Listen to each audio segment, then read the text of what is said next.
kita kembali lagi dalam pelajaran agama Katolik. Pada kesempatan kali ini, ya, kita akan belajar tentang tantangan dan peluang umat Katolik dalam membangun bangsa dan negara seperti yang dikehendaki Tuhan. Oke, tapi sebelum itu kita berdoa terlebih dahulu.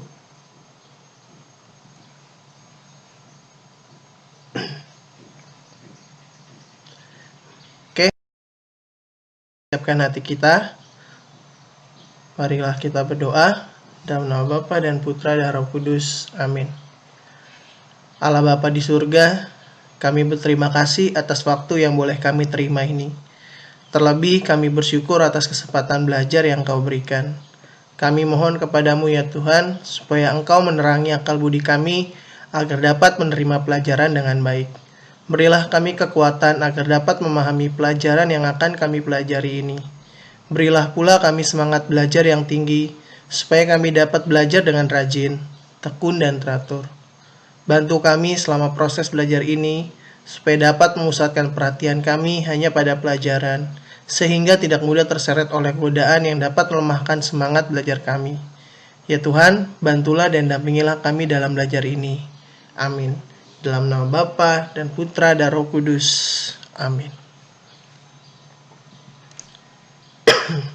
Oke, kita sudah selesai kali ini saya akan membahas ya 3 tema besar dalam pelajaran kita pada hari ini. Ya, nanti kita akan membahas bersama-sama. Yang pertama, tantangan-tantangan yang dihadapi bangsa Indonesia saat ini. Pada pelajaran sebelumnya juga saya sudah sempat menjelaskan ya tantangan-tantangan yang akan kita hadapi atau bahkan yang kita hadapi saat ini. Ya, yang kedua, ya ajaran gereja tentang bagaimana sih peluang-peluang umat Katolik dalam pembangunan, ya khususnya di negara kita di Indonesia ini. Ya, dan yang ketiga adalah menghayati tantangan dan peluang untuk membangun bangsa dan negara Indonesia. Ya, jadi 3 tema besar itu yang nanti akan kita bahas satu persatu. Oke, kita mulai dari yang pertama. Nah, tantangan yang dihadapi bangsa Indonesia saat ini. Ya, jadi memang tantangan yang sekarang kita hadapi supaya kita bisa membangun bangsa Indonesia ini menjadi bangsa yang adil, damai, dan sejahtera ya. Itu memang sangat berat, karena tantangan-tantangan yang bisa kalian lihat yang ada di layar itu ya. Kita tahu bahwa dari tahun 2020 ya, lebih tepatnya dari bulan Maret sampai dengan 2021 sekarang nih di bulan Januari, bertambahnya jumlah pengangguran ya. Sekarang banyak orang-orang yang menganggur ya, karena mungkin ya mendapat PHK atau pemberhentian kerja dari tempatnya bekerja atau tempat kantornya dia bekerja. Ya, ini memang sedang terjadi bukan hanya di Indonesia tapi di seluruh dunia ya. Nah, kalau khususnya di Indonesia pengangguran ya sudah jelas ya bertambah gitu ya. Jadi orang-orang yang akhirnya menganggur ini kan mereka diuji ya. Ada yang orang yang mendapat pesangon ya karena diberhentikan, lalu mereka membuat usaha. It's good, itu baik gitu ya. Tapi ada juga orang yang diberhentikan tidak mendapatkan pesangon, akhirnya dia tidak bisa membuat sesuatu ya. Jadi keadilan seperti ini yang memang sedang terjadi di Indonesia, ketidakadilan ya maksudnya.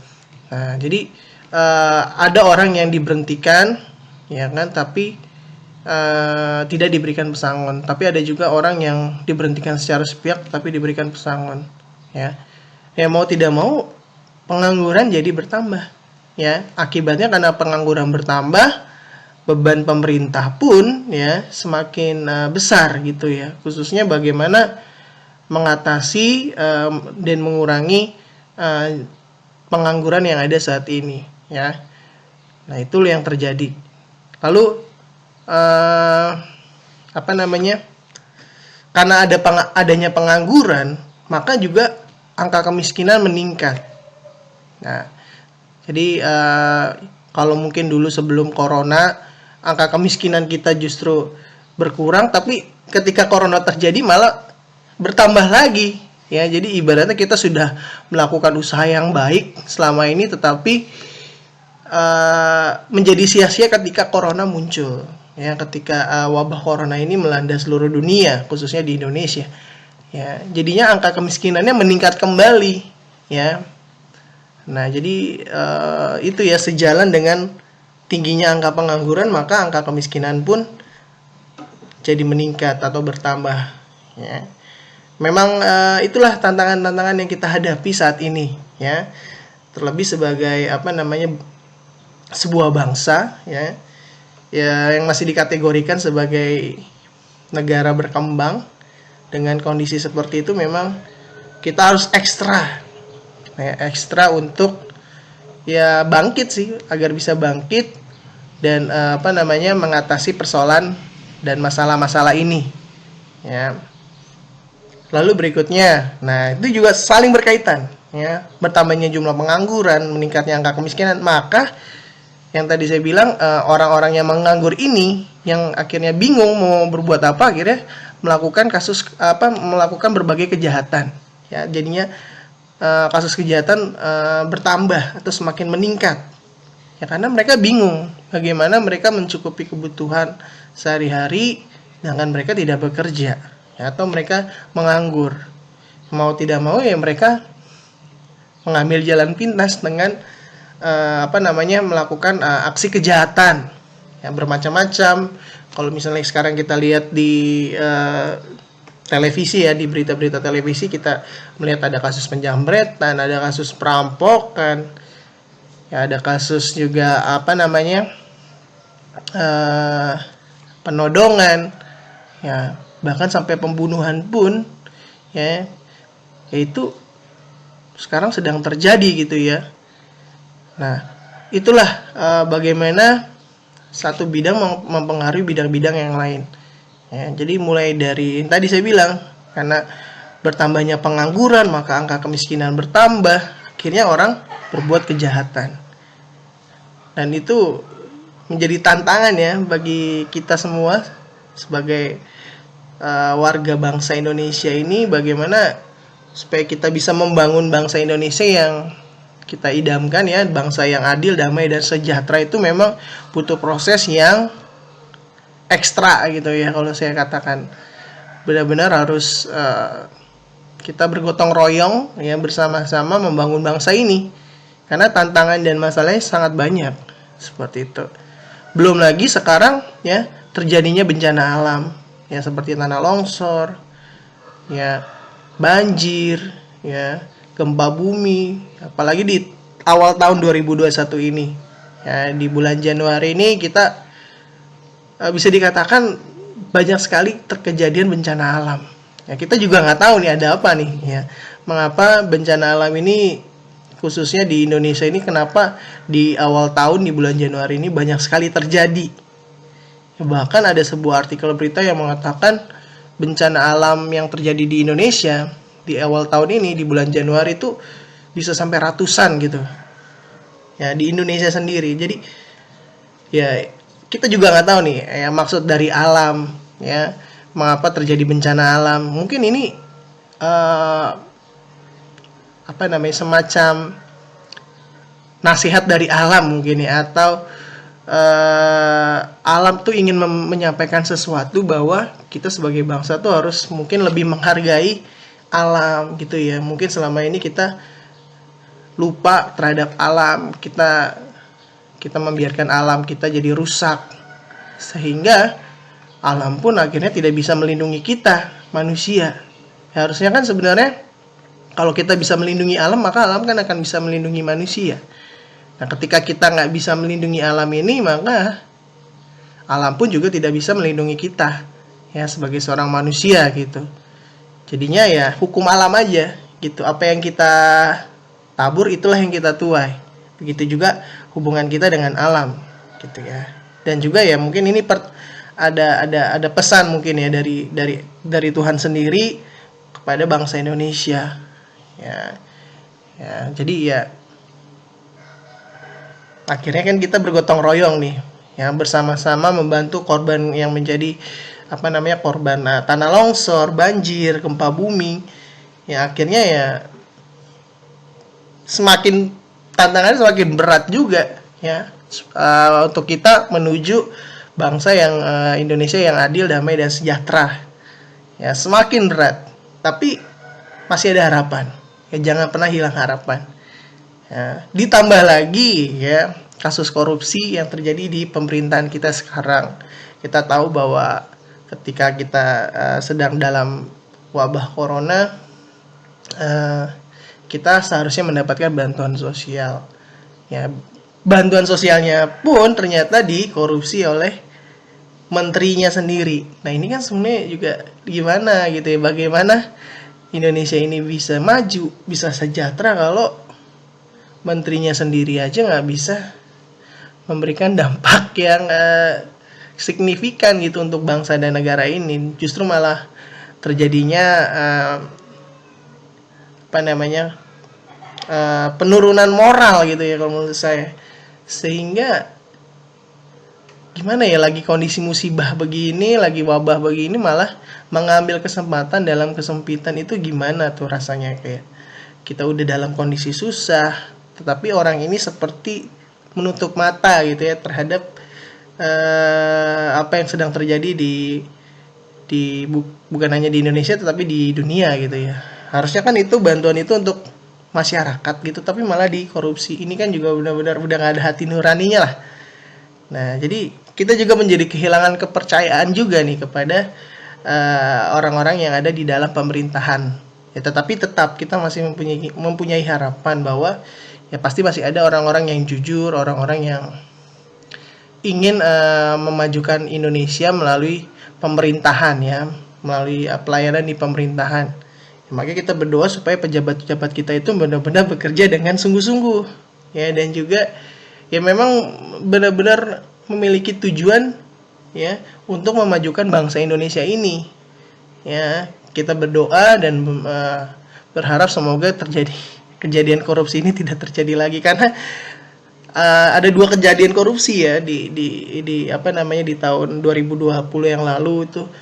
Menteri Sosial ya korupsi dana bansos, dan juga Menteri KKP ya, Menteri Perikanan ya. Nah itu seperti itu ya, dalam masa-masa kayak gini mereka masih sempat-sempatnya melakukan korupsi itu gimana gitu ya. Harusnya tuh bersatu padu gitu ya, bergotong royong untuk memajukan bangsa Indonesia yang sedang lagi sulit-sulitnya gitu ya. Ini malah mengambil kesempatan dalam kesempitan gitu ya. Nah ini yang membuat kita semakin sulit gitu ya untuk menuju bangsa yang adil, damai dan sejahtera ya. Tapi ingat masih ada harapan ya. Belum lagi ya tingginya kasus intoleransi ya di bangsa kita yang menurut saya masih tinggi sekali ya. Ada di beberapa tempat yang belum bisa memiliki rasa toleransi terhadap orang yang berbeda agama, berbeda suku, berbeda budaya dan lain sebagainya. Ini juga semakin membuat kita semakin terkotak-kotak dan sulit ya untuk bersatu padu membangun bangsa Indonesia ini gitu ya. Justru kan di tengah lagi kesulitan gini, kita tuh udahlah mengesampingkan perbedaan gitu ya. Kita nggak usah lagi membahas sara lah ya, suku kita, agama kita dari mana, budaya kita tuh dari mana. Kalau kita terlalu memusingkan hal itu, kita nggak akan bisa maju ya, karena kita harus sadar bahwa bangsa Indonesia ini beraneka ragam gitu ya, berbagai suku, agama dan budaya. Dan kalau kita mau mengotak-ngotakan atau kita mau menyeragamkan semuanya, itu rasanya sangat sulit. Ya kan, kita tahu bahwa dalam pada zaman kerajaan pun ya Indonesia itu sudah berbeda-beda gitu ya, nusantara gitu ya. Kita harus bisa menerima bangsa Indonesia ini yang nusantara, artinya walaupun berbeda-beda tuh tapi kita tetap harus menjadi satu kesatuan ya. Jangan kita malah mengotak-otakkan diri ya dan mau menyeragamkan semuanya, itu jangan. Itu justru bahaya, justru kita menjadi kehilangan identitas gitu ya. Ketika kita mau menyeragamkan semuanya, justru kita itu terlahir karena berbeda-beda gitu ya. Itu dengan perbedaan itu kita justru harus bisa saling memahami ya, saling mengerti satu sama lain. Dengan kita saling memahami dan mengerti, pasti kita bisa bersatu padu dan bergotong royong untuk membangun bangsa Indonesia tentunya. Ya.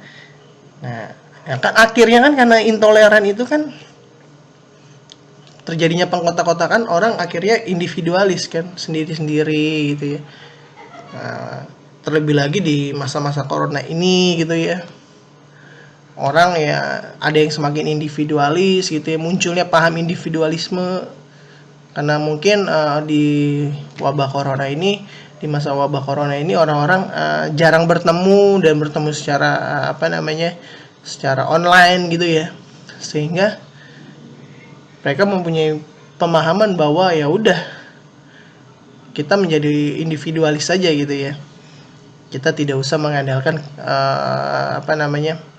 kebersamaan dan mengandalkan gotong royong ya, semangat gotong royong gitu yang menurut saya hilang gitu ya di masa-masa sekarang ini ya mungkin karena dipengaruhi oleh situasi wabah corona ini gitu ya, sehingga paham individualisme ini menjadi tumbuh dan berkembang di Indonesia kalau menurut saya gitu ya. Nah, jangan sampai ini terus menjadi suatu budaya yang mengakar gitu ya di Indonesia. Kalau ini bisa mengakar di Indonesia, wah bahaya banget gitu ya. Kalau kita hanya mementingkan diri kita sendiri dan tidak mempedulikan orang lain, itu juga rasanya gimana gitu ya. Ya mungkin kalau ketika kita nyaman saja gitu ya, ketika hidup atau dunia ini baik-baik saja, mungkin individualis itu ya is okay gitu. Tapi ketika ada bencana gitu kan, ketika terjadi sesuatu dengan dunia ini dan kita masih mengandalkan individualisme, wah itu kan gimana gitu. Sedangkan kita kan sebagai seorang manusia kan makhluk sosial ya, makhluk yang membutuhkan orang lain. Kita nggak bisa kita hidup sendirian. Nah jadi itu adalah beberapa tantangan yang kita hadapi gitu ya, terutama di bangsa kita, di bangsa Indonesia ini, untuk menuju bangsa yang adil dan damai dan sejahtera ya. Sangat banyak tantangannya ya, tetapi mungkin nggak kita bisa menjadi bangsa yang adil, damai dan sejahtera? Ya mungkin ya, tapi memerlukan kerja keras yang ekstra gitu ya. Artinya kita harus bangkit dari segala situasi yang kita hadapi sekarang ya, dan kita mau berubah tentunya kita harus memiliki niat untuk berubah ya, menuju ke arah yang lebih baik. Kalau kita nggak memiliki niat ya susah juga gitu ya. Nah, jadi memang harus kembali kepada diri kita sendiri. Mau nggak kita bersama-sama untuk membangun bangsa ini ya. Kalau kita hanya mengandalkan diri kita sendiri ya akan sulit. Nah itu tantangannya ya. Oke, berikutnya. Lalu bagaimana sih ajaran gereja ya tentang peluang peluang umat Katolik dalam pembangunan? Bisa nggak kita sih memberikan sumbangsi peran ya kepada bangsa ini, pada bangsa Indonesia ini, khususnya dalam pembangunan? Ya tentu saja bisa. Nah, cuman memang kita harus bisa melihat tadi ya tantangan-tantangan yang saat ini sedang kita hadapi. Nah, Gereja Katolik sendiri memberikan ajaran-ajarannya berkaitan dengan tantangan-tantangan yang atau hambatan-hambatan yang terjadi pada saat ini. Misalnya yang berkaitan dengan krisis etika politik. Ya, Gereja Katolik memperjuangkan agar politik itu tidak hanya dipahami secara pragmatis ya, sebagai sarana untuk mencari kekuasaan dan kekayaan, melainkan sebagai suatu jeripaya untuk membuat transformasi. Ya, perlu kalian garis bawahi, yaitu membuat transformasi ya situasi masyarakat yang kacau menjadi masyarakat tertata dan mampu menciptakan kesejahteraan umum. Ya, jadi gereja itu memberikan pendapat atau ajaran-ajaran bahwa jika kita orang Katolik berkecimpung dalam dunia politik, ya, pertama-tama yang harus kita pikirkan tuh bukan hanya kita mencari jabatan, kita mencari kekuasaan, dan kita menggerus kekayaan kita gitu ya, agar kita menjadi orang yang kaya dari politik. Jangan. Ya justru jika suatu hari nanti kita sebagai orang Katolik misalnya mendapatkan kesempatan gitu ya untuk berkecimpung di dunia politik, ya kita juga harus ingat, kita harus membuat transformasi, membuat perubahan. Ya, kalau menurut saya uang tuh bisa dicari lah. Ya, jangan mengejar uang, jangan mengejar kekuasaan, tetapi kita menawarkan transformasi atau perubahan. Dengan kita memberikan transformasi dan perubahan, saya jamin hal-hal yang tadi saya katakan bahwa kekuasaan, kekayaan itu akan mengikut dengan sendirinya. Ya, justru harus dibalik nih paradigmanya. Jangan pertama-tama kita pikirkan ya, saya bisa menjadi orang kaya dengan saya berkecimpung di dunia politik. Itu jelas-jelas salah. Atau saya bisa mendapatkan kekuasaan gitu ya, itu juga salah. Paradigmanya harus bahwa pertama-tama dan utama bahwa saya ingin memberikan perubahan, memberikan transformasi kepada jabatan yang saya miliki ini gitu ya. Misalnya kalau saya berkecimpung di jabatan konservasi lingkungan ya, kita harus bisa memberikan transformasi di konservasi lingkungan itu, atau sesuai dengan bidang yang kita jalani gitu ya. Itu jadi yang harus dipikir itu bagaimana memberikan perubahan dulu ya, jangan malah memikirkan yang tadi saya bilang, kekuasaan lah, uang lah, jabatan lah. Kalau kalian memikirkan seperti itu ya, kalian gak akan lama berperan atau berkecimpung di dunia politik. Karena zaman yang sudah terbuka ini, artinya masyarakat kita itu, masyarakat Indonesia tuh udah tahu gitu ya, bisa mengawasi secara langsung gerak-gerik para politikus Indonesia ini. Jadi kalau ada sesuatu hal yang tidak masuk akal atau sesuatu hal yang mengganjal gitu ya, atau merugikan negara, akan bisa dikritik, bukan hanya dikritik, bahkan akan digugat karena sudah merugikan bangsa dan negara Indonesia gitu. Dan jangan sampai itu terjadi pada kita sebagai umat Katolik. Ya, kita harus sadar bahwa kita ini minoritas, tapi bukan berarti karena minoritas kita disepelekan. Kita justru harus tunjukkan itu dengan memberikan sumbangsi ya tadi, transformasi dan perubahan kalau kita berkecimpung di dunia politik. Itu ya, gereja mengharapkan itu ya bagi kita yang berkecimpung di dunia politik. Nah, lalu bagaimana dalam krisis ekonomi gereja ya, ajaran gereja? Dalam Konsil Vatikan, gereja mengajarkan bahwa makna tujuan yang paling inti itu produksi itu bukanlah semata-mata berdampak hasil produksi, bukan pula keuntungan ataupun kekuasaan, melainkan pelayanan kepada manusia, yakni manusia seutuhnya, dengan mengindahkan tata urutan kebutuhan-kebutuhan jasmaninya maupun tuntutan-tuntutan hidupnya di bidang intelektual, moral, rohani, dan keagamaan. Ya, maksudnya adalah ya, gereja tuh memberikan ajaran bahwa bagi ya kita umat Katolik nih yang memiliki perusahaan-perusahaan atau memiliki pabrik-pabrik gitu ya, yang dengan demikian bisa dikatakan bahwa kita tuh memiliki karyawan yang kita pekerjakan ya.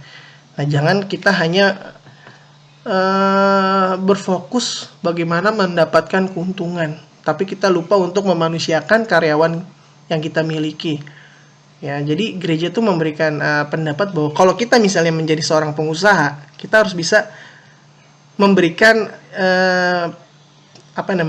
pemasukan yang baik untuk orang-orang yang bekerja dengan kita. Ya, kalau kita bisa memanusiakan karyawan yang bekerja dengan kita, misalnya bekerja di perusahaan kita atau di kantor kita, dengan sendirinya orang yang bekerja dengan kita, mereka akan memberikan sumbangsi yang lebih gitu, atau memberikan manfaat yang lebih untuk perusahaan kita gitu ya. Jadi kita misalnya kalau orang Katolik memiliki usaha tertentu dan kita memiliki karyawan, yang pertama-tama kita harus bisa mengusahakan karyawan atau orang yang bekerja dengan kita itu harus ya minimal kebutuhan sehari-harinya tuh tercukupi lah. Jangan sampai dia bekerja dengan kita justru malah pendapatan yang didapatkan itu malah di bawah bagaimana dia nggak bisa mencukupi kebutuhan sehari-harinya. Jadi seperti itu. Karena kan gimana sih ya, kalau misalnya orang yang mungkin datang dari menengah ke bawah bekerja tapi malah pendapatannya dari pekerjaan itu tidak sesuai dengan kebutuhannya sehari-hari, kan percuma dia bekerja susah-susah ya. Jadinya seperti itu ya. Jadi tolong didengarkan, misalnya kalau jika suatu hari kalian menjadi seorang pengusaha gitu ya, memiliki usaha tertentu dan mempekerjakan beberapa orang atau memiliki karyawan, ya sejahterakanlah karyawan kalian ya. Pasti dengan sendirinya karyawan kalian tanpa disuruh-suruh pasti dia akan memberikan manfaat yang lebih lah, atau memberikan sumbangsi yang total, atau bekerja secara totalitas gitu ya untuk membangun usaha kalian yang atau usaha-usaha yang kalian rintis gitu ya. Nah itu jadi ajaran gereja berkaitan dengan krisis ekonomi ya. Akhirnya kan ekonomi menjadi meningkat dan kehidupan menjadi sejahtera. Nah, itu yang diharapkan ya oleh gereja. Nah berikutnya ajaran gereja tentang aliran fundamentalis yang radikal. Ya, fundamentalis itu pandangan yang berpusat pada diri manusia sehingga manusia menjadi tolak ukurnya. Karena itu fundamentalisme prinsipnya menutup diri terhadap kebenaran dari paham di luar dirinya. Akhirnya fundamentalisme dapat berakhir pada arogansi terhadap orang lain, kekerasan demi mencapai tujuannya sendiri. Nah, artinya gini, gereja tuh mau mengajarkan bahwa jika kita sebagai orang Katolik nih, ya jangan sampai kita menjadi seseorang yang tertutup gitu ya. Tertutup tuh artinya kita mengeksklusifkan diri artinya kita menganggap bahwa ajaran atau agama-agama di luar ajaran Katolik itu salah, tidak benar. Nah itu jangan seperti itu. Jangan sampai kita menganggap bahwa cuman agama Katolik aja yang nantinya akan memberikan keselamatan buat manusia. Nah itu adalah pandangan yang salah. Jangan sampai kita sebagai orang Katolik atau umat Katolik tuh memiliki pandangan yang radikal seperti itu. Artinya menganggap bahwa cuman ajaran kita doang yang paling benar. Enggak. Jangan sampai seperti itu. Akhirnya kan nanti terjadi apa? Terjadi konflik, ya, terjadi pertengkaran, ya, dengan orang-orang yang berbeda dengan kita gitu.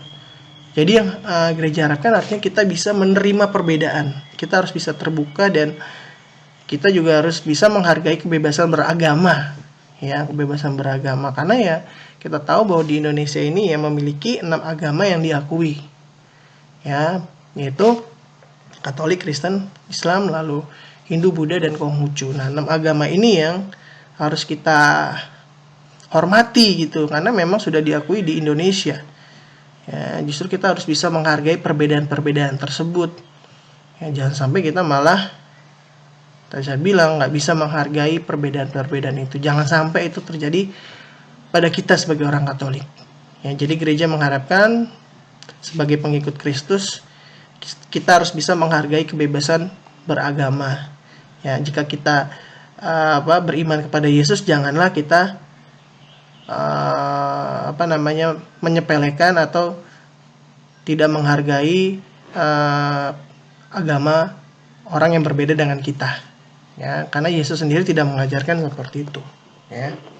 Nah, itu berkaitan dengan aliran fundamentalisme yang radikal. Lalu bagaimana ajaran gereja tentang lemahnya penegakan hukum di Indonesia, ya. Nah, Konsili Vatikan kedua menegaskan bahwa pelaksanaan kekuasaan politik baik dalam masyarakat sendiri maupun di lembaga-lembaga yang mewakili negara selalu harus berlangsung dalam batas-batas tata moral untuk mewujudkan kesejahteraan umum yang diartikan secara dinamis menurut tata perundang-undangan yang telah dan harus ditetapkan secara sah. Maksudnya adalah bahwa gini deh, kita bisa melihat arah dasar Keuskupan Agung Jakarta. Ya, itu adalah sumbangsi gereja bahwa Ardas KAJ sekarang ya, mulai dari tahun 2016 sampai dengan 2020 itu mau menyuarakan tentang keadilan. Ya, amalkan Pancasila, kita adil, bangsa sejahtera. Maksudnya apa? Maksudnya gereja itu tahu bahwa kita itu masih berada dalam posisi ketidakadilan gitu ya. Kita tahu bahwa di negara kita masih banyak terjadi kasus-kasus ketidakadilan, dan jangan sampai kita malah membiarkan kasus-kasus ketidakadilan tersebut. Ya, di sini gereja hadir mau memberikan pesan, ya, terutama kepada umat Katolik nih, pada kita sebagai pengikut Yesus. Ya, jangan sampai kita menjadi pelaku yang memberikan ketidakadilan itu. Ya, jangan sampai. Ya, karena gereja sendiri mengajarkan bahwa ya kita harus memberikan keadilan gitu ya. Karena keadilan itu adalah jalan menuju kesejahteraan atau jalan menuju bangsa yang sejahtera. Ya, menurut sesuai dengan arah dasar Keuskupan Agung Jakarta.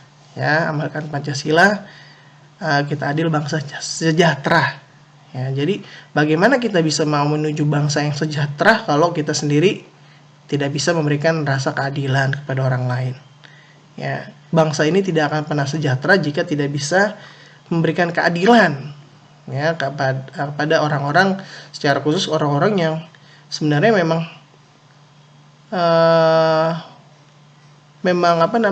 harus mendapatkan adilan, ya, yang memang haknya gitu ya. Nah, jangan sampai kita malah membeli hukum. Nah, ini jangan sampai ya, akhirnya kan orang-orang yang tidak bersalah jadi dihukum, ya, sehingga terjadi ketidakadilan. Nah, jangan sampai tuh, ya. Nah, jadi minimal dimulai dari kita sebagai orang Katolik, ya, karena gereja sendiri sudah mengajarkan itu, memberikan pesan ya bahwa kita sebagai orang Katolik harus bisa memberikan keadilan, ya, minimal kepada lingkungan sekitar kita dulu deh, ya, kita harus bisa adil gitu ya. Baru dari hal-hal kecil seperti itu kita bisa terjun ke hal-hal yang lebih besar gitu ya. Nah, itu berkaitan dengan lemahnya penegakan hukum. Lalu bagaimana dengan berbagai bencana dan kerusakan alam? Ya. Nah, gereja sendiri selalu menyampaikan pesan bahwa, dan juga memberikan refleksi gitu ya kepada umat, ya, bahwa di manakah gereja itu hidup? Ya, bukankah lingkungan hidup juga sangat krusial untuk hidup gereja di tengah dunia? Maka persoalan perusakan lingkungan hidup itu tidak hanya masalah dunia, tapi juga masalah gereja. Artinya gereja tuh mau bahwa kita harus bisa menghargai lingkungan, ya, karena lingkungan itulah yang memberikan kita kehidupan. Ya, bahkan dalam ajaran Santo Francis Assisi gitu ya, Assisi mengajarkan berkaitan dengan lingkungan, bahwa semua makhluk hidup itu saudara, ya. Dan karena kita menganggap semua makhluk hidup itu saudara, berarti kita harus bisa menghargai, menghormati makhluk hidup itu, ya, mau itu pohon, mau itu hewan, ya, mau itu apapun ya, lingkungan, ya, kita harus bisa menghargai alam semesta ini, dan kita harus bisa menganggapnya sebagai saudara, ya, saudara pohon, ya, saudara kucing gitu ya, saudara matahari, saudara bulan, saudara tumbuh-tumbuhan.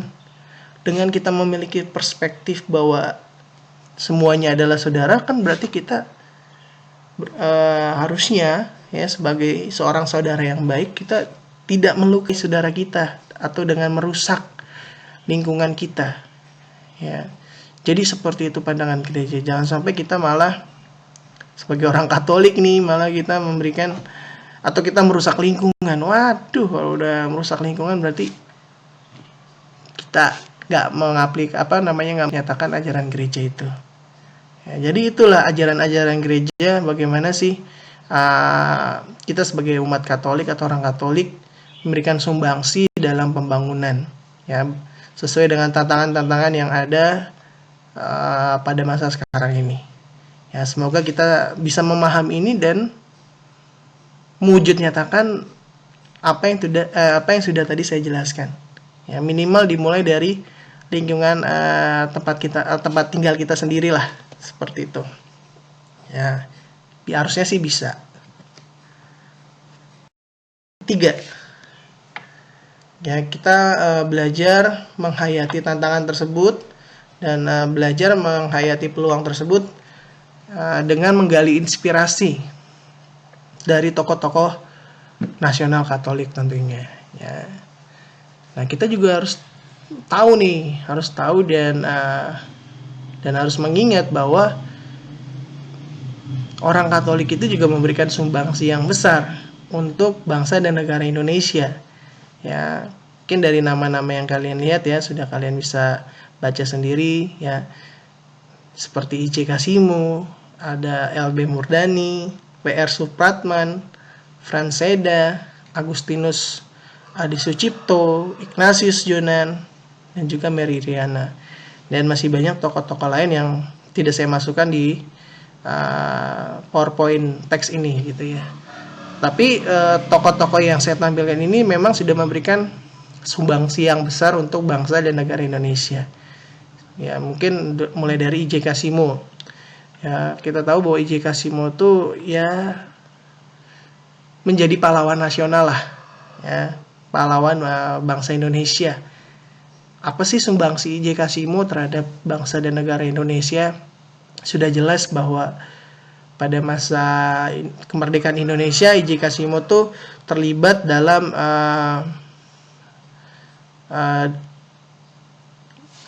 proses kemerdekaan Indonesia sendiri gitu ya. Dia pernah menjadi menteri ya pada saat Soekarno menjadi presiden pada waktu itu. Bahkan I.J. Kasimo sendiri pernah menjadi wakil presiden Indonesia Katolik pertama gitu ya, pada waktu Republik Indonesia Serikat pada masa pemerintahan RIS. Nah, ya ternyata ada ya wakil presiden yang beragama Katolik, ada, dan itu adalah I.J. Kasimo gitu ya. Nah, jadi makanya kita harus tahu sejarah juga gitu ya, supaya apa? Supaya memotivasi kita untuk bisa sebagai orang Katolik bisa memberikan sumbangsi kepada bangsa dan negara Indonesia ini. Ternyata I.J. Kasimo pernah menjadi wakil presiden Indonesia ya pada waktu Republik Indonesia Serikat tentunya. Dan juga I.J. Kasimo tuh pernah mendirikan Partai Katolik pertama di Indonesia yang nantinya akan diteruskan oleh orang-orang Katolik yang berkecimpung di politik ya, seperti Frans Seda ya, yang kalian lihat itu yang ada di layar. Nah, Frans Seda itu yang nantinya bakal melanjutkan kepengurusan partai politik Katolik gitu ya, Partai Katolik Indonesia gitu ya. Nah, cuman kan sekarang Partai Katolik itu udah kayaknya sudah tidak ada deh ya. Ya, karena pada waktu itu memang yang mendirikan sendiri adalah I.J. Kasimo ya, mendirikan Partai Katolik Indonesia. Artinya bukan kita agamais ya, artinya bukan kita mau menjadi partai yang agama, tetapi kita berkeinginan mewujudkan nilai-nilai ajaran Yesus itu yang di dalam kehidupan bernegara. Artinya ada ajaran-ajaran yang memang baik gitu untuk kita terapkan di kehidupan berbangsa dan bernegara kita di Indonesia ini. Ada nilai-nilai. Nah, dari nilai-nilai ajaran Yesus itu yang mau kita berikan ya. Akhirnya kan I.J. Kasimo itu mendirikan Partai Katolik Indonesia. Harapannya nilai-nilai kekatolikan dan kekristenan kita itu bisa diwujud nyatakan ya, misalnya seperti nilai-nilai kasih deh. Itu kan salah satu nilai dalam ajaran Kristus ya, kasih, mengampuni, dan juga menjadi garam dan terang. Kan itu ajaran-ajaran Yesus. Dan I.J. Kasimo tuh ingin bahwa kita sebagai orang Katolik itu harus bisa berkecimpung dalam dunia politik. Karena kalau kita nggak berkecimpung dalam dunia politik ya, kita nggak bisa menjadi garam dan terang gitu ya. Karena ya dengan kita berkecimpung di dunia politik kan kita bisa memberikan sumbangsi. Apalagi kebijakan-kebijakan sekarang kan dipengaruhi oleh kebijakan politik gitu ya. Jadi sangat penting menurut saya kita sebagai orang Katolik harus berani berkecimpung di dunia politik. Karena ya dengan kita masuk politik itu kita bisa memberikan sumbangsi, terutama ya dalam kebijakan-kebijakan yang disahkan sekarang gitu ya. Nah, Iji Kasimo memberikan kita inspirasi. Nah, ada juga LB Murdani. LB Murdani ini merupakan Panglima, ya, Panglima ABRI atau yang sekarang kita kenal TNI, ya, Tentara Nasional Indonesia, Panglima ABRI pertama yang beragama Katolik, ya, pada masa pemerintahan Soeharto. LB Murdani ini dikenal dengan keberaniannya, ya, bahwa pada masa pemerintahan Soeharto, LB Murdani ini menjadi tangan kanannya Soeharto. Dia sangat dipercaya dan akhirnya kita bisa lihat sendiri bahwa pada masa itu mungkin keamanannya, ya, mungkin ada beberapa kejadian-kejadian kontroversial yang terjadi pada yang dilakukan oleh LB Murdani, tetapi ada juga kebijakan atau perubahan-perubahan yang mungkin menurut saya sangat baik gitu yang dilakukan oleh LB Murdani, misalnya dengan amannya wilayah Indonesia gitu ya. Nah, seperti itu. Jadi tidak ada yang namanya preman dulu ya, pada masa pemerintahan Soeharto tuh nggak ada yang namanya preman gitu ya. Sehingga kan kita yang sebagai masyarakat tuh hidup juga aman dan nyaman gitu ya, karena tidak adanya preman-preman atau orang-orang yang palak tuh dulu nggak ada ya. Nah, itu pada waktu itu yang menjadi Panglima ABRI atau sekarang lebih dikenal TNI itu adalah LB Murdani, dan LB Murdani itu menjadi sosok penting dan juga dikenang oleh Tentara Nasional Indonesia sekarang, bahkan menjadi pahlawan nasional juga ya, seperti itu, sampai akhirnya dia dilengsarkan oleh Soeharto sendiri. Ya, jadi untuk yang lebih jauhnya silakan nanti kalian baca-baca lagi mengenai LB Murdani ya. Nah, LB Murdani ini adalah orang Katolik ya, Panglima yang beragama Katolik, Panglima ABRI pada waktu itu ya. Dulu namanya ABRI bukan TNI ya. Nah, berikutnya adalah W.R. Supratman. Udah jelas nih, pasti kalian tahu siapa itu W.R. Supratman. W.R. Supratman ini adalah salah satu orang yang menciptakan lagu nasionalis untuk bangsa Indonesia. Yang kita tahulah lagu bangsa Indonesia sekarang ya, itu Indonesia Raya ya. Nah, itu diciptakan oleh W.R. Supratman ya. Ternyata luar biasa kan. Nah, kalau kita menggali sejarah bahwa orang-orang Katolik itu memberikan sumbangsi yang sangat besar ya bagi bangsa ini. Jadi jangan minder ya, jangan malu, jangan gak percaya diri karena kita merasa minoritas, kita gak bisa memberikan sumbangsi. Justru kita harus belajar dari orang-orang yang terdahulu ya, dari orang-orang Katolik yang mungkin sudah memberikan sumbangsi besar bagi bangsa dan negara ini ya. Nah, itu W.R. Supratman ya. Terus Frans Seda juga pernah menjadi menteri ya. Jadi ibarat kata Frans Seda ini adalah orang yang meneruskan perjuangan I.J. Kasimo gitu ya. Ya, setelah I.J. Kasimo meninggal pada tahun 1940,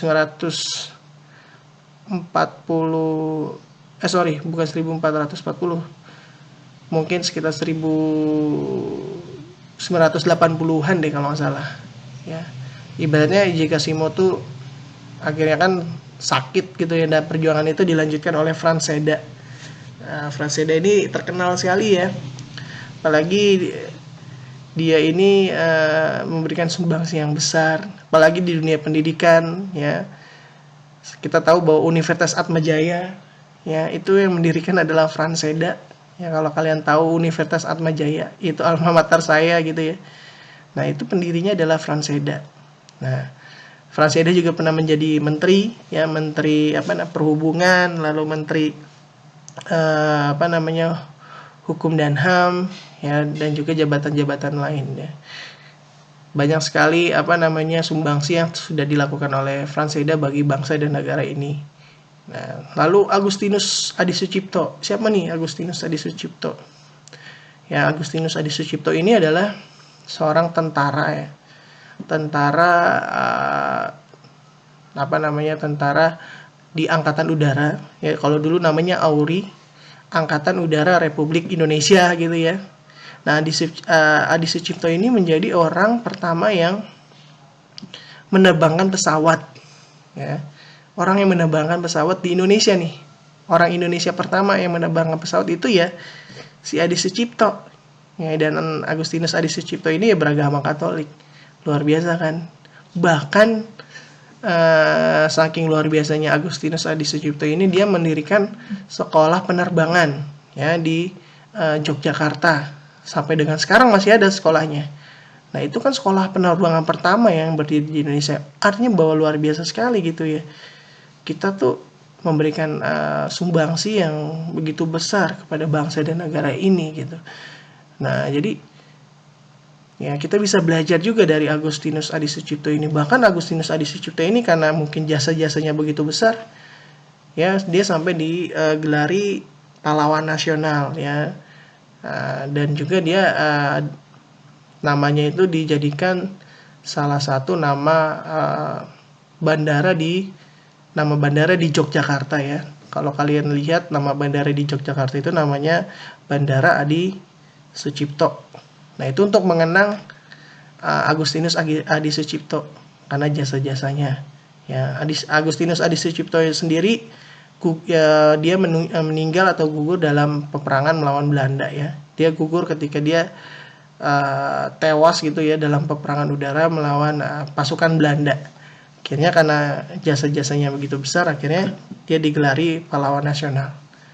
Nah, jadi perlu diingat tuh, Agustinus Adi Sucipto orang pertama yang menerbangkan pesawat, orang Indonesia pertama ya. Ya, luar biasa gitu. Dan dia beragama Katolik gitu. Nah, ini harapannya supaya kita menjadi terinspirasi ya, termotivasi bahwa kita bisa memberikan sumbangsi juga seperti mereka ya. Berikutnya Ignatius Jonan. Yang kalian udah tahu lah siapa ini Ignatius Jonan gitu ya. Ignatius Jonan adalah seorang direktur kereta api Indonesia ya. Kita tahu bahwa dulu perkereta api di Indonesia itu sangat kacau sekali, sangat mumet, sangat parah gitu ya. Bahkan cenderung kisruh gitu ya.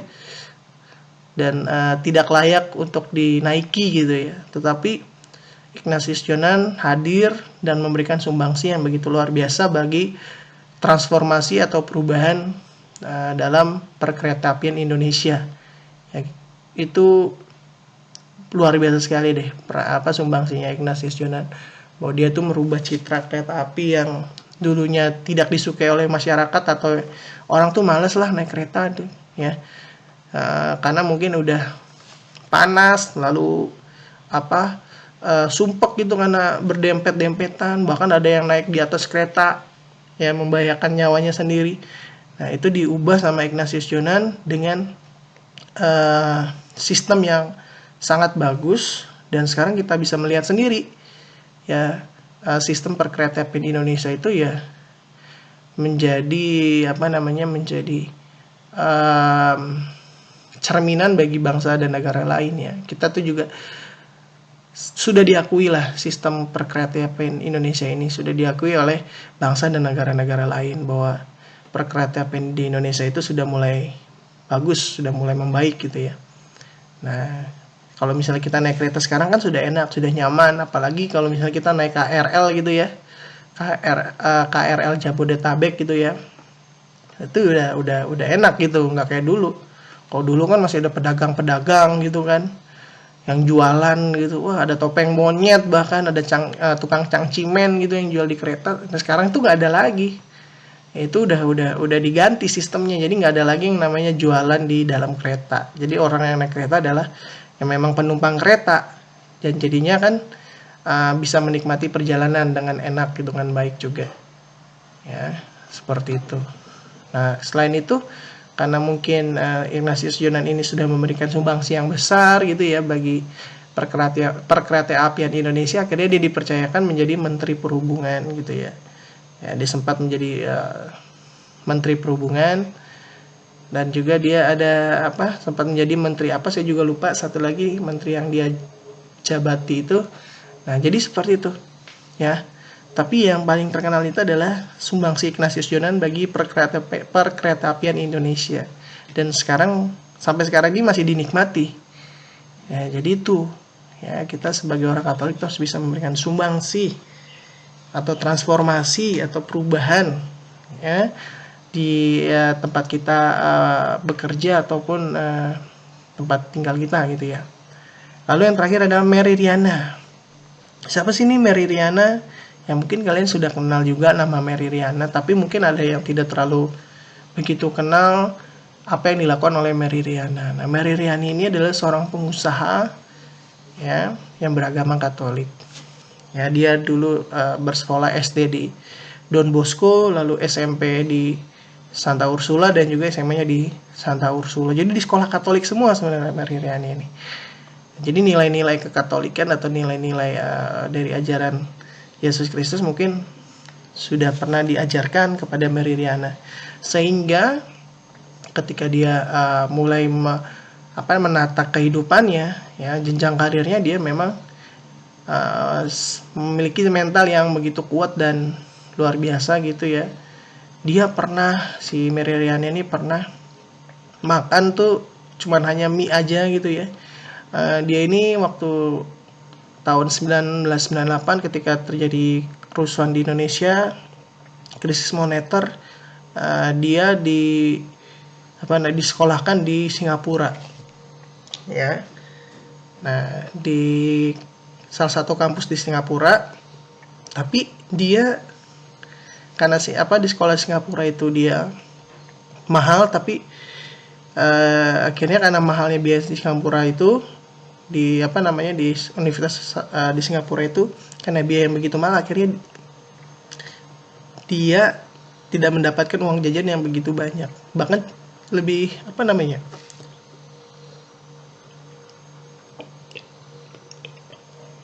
cenderung memprihatinkan gitu ya uang sakunya Mary Riana ketika dia berkuliah. Bayangkan saja, dia hanya memiliki uang saku $10 Singapura pada waktu itu. Atau dirupiahkan tuh sekitar 90.000 lah. 90.000 uang saku dia selama seminggu. Bayangkan ya, seorang Mary Riana harus hidup di negara orang dengan uang sebesar $10 atau 90.000 rupiah. Tapi bisa nggak dia hidup? Bisa. Tapi dengan beberapa trik gitu ya. Misalnya dengan dia mengonsumsi mie instan misalnya gitu, dia pagi makan mie instan, lalu siang dan sorenya dia makan roti gitu ya, satu lembar aja rotinya.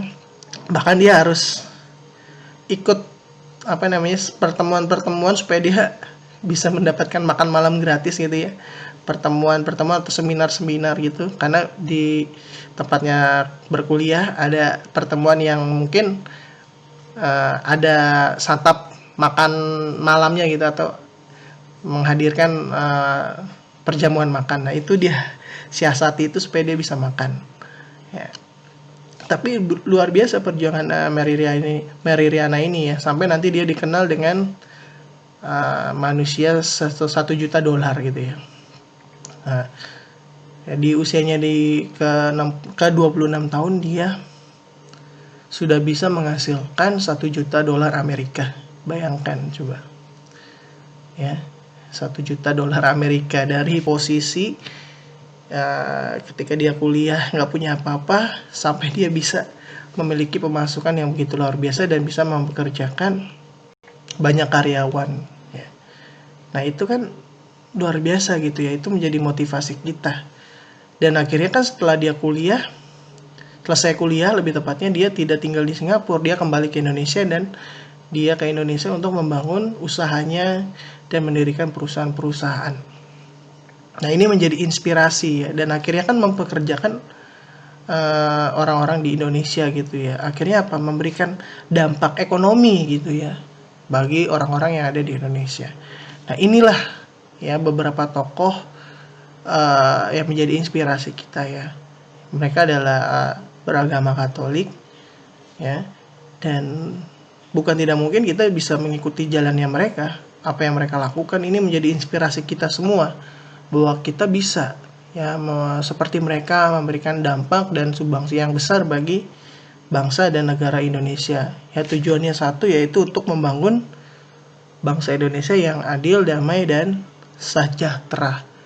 Ya, jadi harapannya dengan kita sudah mempelajari apa yang tadi sudah saya ajarkan, kita semakin terinspirasi, semakin menghayati, semakin memiliki motivasi yang kuat bahwa kita tuh bisa, ya, kita tuh bisa, dan mungkin kita bisa mengatakan dalam diri kita, dalam hati kita masing-masing bahwa saya harus nih memberikan sumbangsi bagi bangsa dan negara Indonesia ini.